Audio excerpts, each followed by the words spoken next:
Hello and welcome to Payday 3. Holy moly. It is finally here and I've been having a blast playing this game. This game is what I expected and more. These heists are fresh and feel really good, even if they are just remakes from the original heist from Payday 2, such as like jewelry store, bank, armored transport, and art gallery, but they're fun nevertheless. Me and chat have been having an amazing time playing through this game's story, which is quite decent, but it's still fresh and new, and I also love how you can do so much stuff in casing mode. Now I want to introduce you to, can you complete Payday 3 without killing anyone? For those new here, I've already done a 12 episode series on YouTube trying to complete Payday 2 without killing anyone, and I thought, why not do that again for this game? But before we begin, let's go over the rules. Rule 1, not to kill anyone at all, which is, stated in the name. Rule 2, stealth where possible, as stealth is an extra challenge and I like challenges. 3, use AI to kill enemies if possible. 4, if a kill is committed, I will need to restart the heist. 5,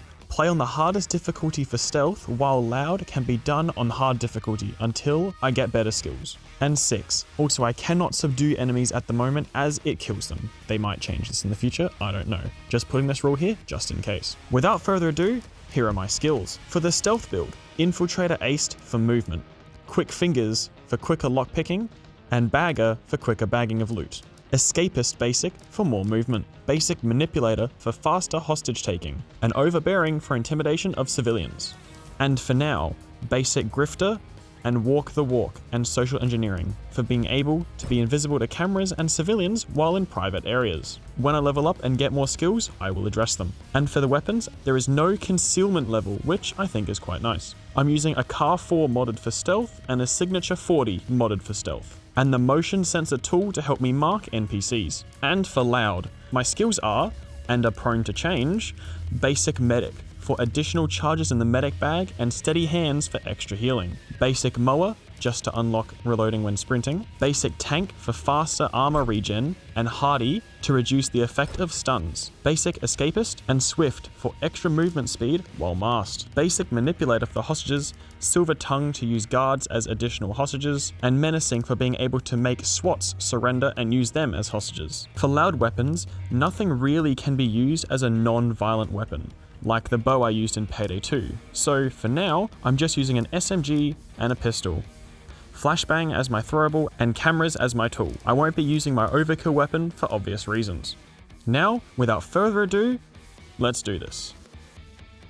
The gang has been brought back together by a former friend of Bane called Shade. She's been part of CrimeNet for a long time. She informs the gang that all of their assets have been frozen due to some type of organization who wants the Payday gang dead. So in order to find out who and why, we need funding. And where better to get funding than a bank? So Slade informs us of a branch bank with a lot of cash inside. And despite the holiday the gang had been on since the ending of Payday 2, there is no rest for the wicked. I make my way to the bank, and once inside, I need to locate a power switch and disable the security system. I also swipe a keycard off a guard and find a phone which I need to hack to get access to the second floor. After making my way to the server room and disabling the security system, I also find out which cable needs to be cut. I make my way to the vault entrance and open the box and cut the green wire. Then I make my way to the vault door and put in the code. Now, you're probably asking, Seize, how did you know the code? Well, dear viewer, this is how. I did this heist before, like seconds before. The way this game seems to work is that every time you load into a heist, you are given certain RNG, and if you lose or fail the heist and restart, the RNG is still set, and I have a feeling that Starbreeze will change this in the future. So I did the heist as usual. I did everything the same, found the executive and got the vault code. Then I just restarted the game, and here we are. Once I got inside, I opened the inner security door and disarmed some of the die packs. Then I bagged the money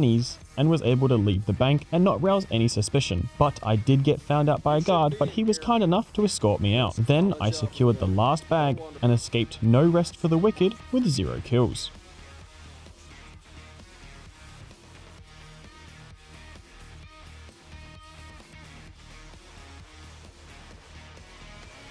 Slade is impressed by my passive ability and with the heist we just pulled off. She also introduces us to a new heister called Pearl, who is quite a legend in the crime world. Pearl and Joy meet with Shay Yu. She was a contractor in Payday 2 and gave us the Mountain Master heist. She also gives us a job here to complete. It's an armored truck housing some precious and expensive minerals, and we are gonna take them. After arriving on the bridge, I have 90 seconds to secure hostages and find the crates with an EMP and a steering device. Once I secured some hostages, the truck approached, and I placed down the EMP. Once the EMP went off, the truck stops, and I placed the steering device on it. Now it was time to escort the truck. I'm not a fan of Payday escort missions, such as Greenbridge or Heat Street, but anyway, after walking the truck to a ramp, I placed a drill onto the bottom of the truck as it has a weak point. Once the drill was finished, I snipped a wire and the truck was opened. After some lockpicking, which is everywhere in this game, I bagged some of the minerals and some bonus money. Then the assault really kicked in and things became hectic. It's actually quite tough when you can't shoot back at them. And there are no convert skills, so that adds an additional layer of difficulty to this challenge. Once I secured the bags, the escape was available, and so I ran to it and finished Road Rage with 0 kills. And this ends the episode. Thank you for watching. If you're interested in this game, just get it. It's fun.